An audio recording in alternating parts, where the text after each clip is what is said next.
I'm Devin Catalano, and I am an animal science master's student at the University of Minnesota. And this is Belle. She's one of the teaching mares at the university. And I'm Dr. Carrie Kuhl from the University of Minnesota West Metro Equine Practice. Okay, so today we're going to apply a standing wrap to Belle's right leg, and you basically need two pieces of material for a standing wrap. You need a piece of cotton.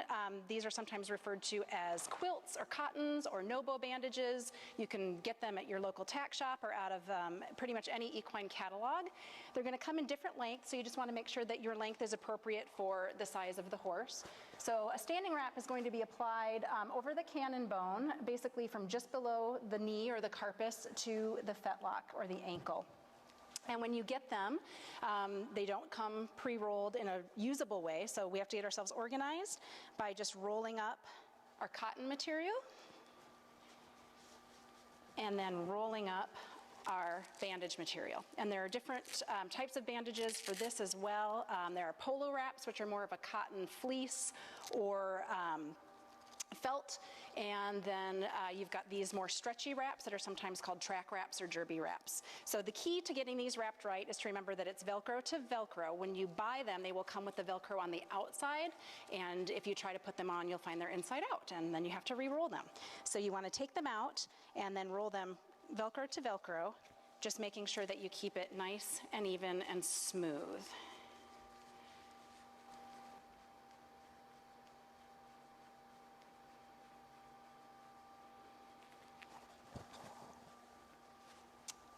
And the two keys to properly applying your standing wrap are to keep things smooth and even. You don't want any creases in your bandage.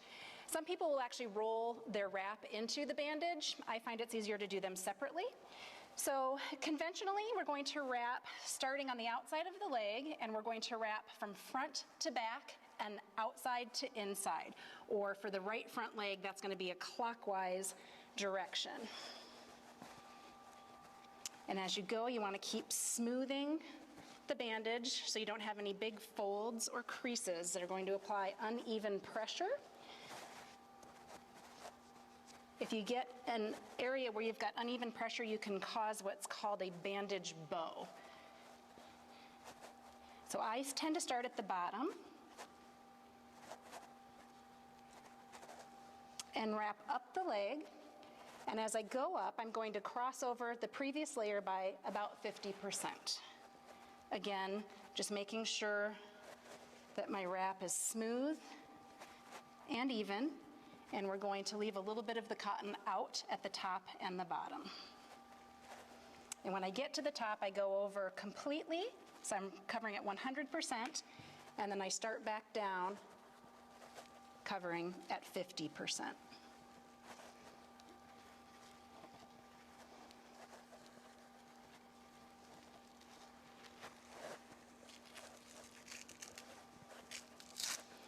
And now your Velcro will be exactly where you need it to secure your bandage.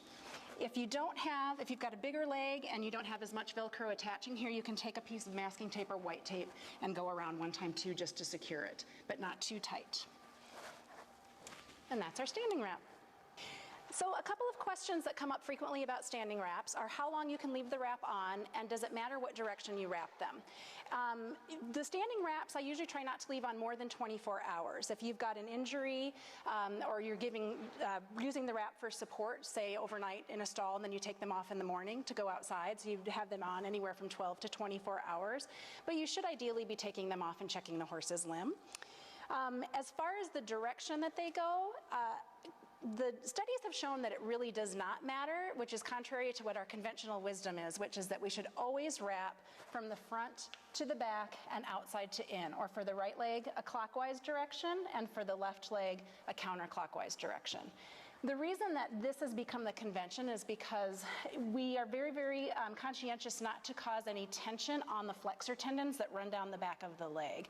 And the thought was that if you wrapped to the outside, that you were pulling the tendons to the outside. I think as long as you're careful to put your wrap on smoothly with no creases and you have even pressure in your outer layer, and you don't get your bandage on too tight, then I don't think that it really matters. but conventional wisdom is outside to inside, front to back.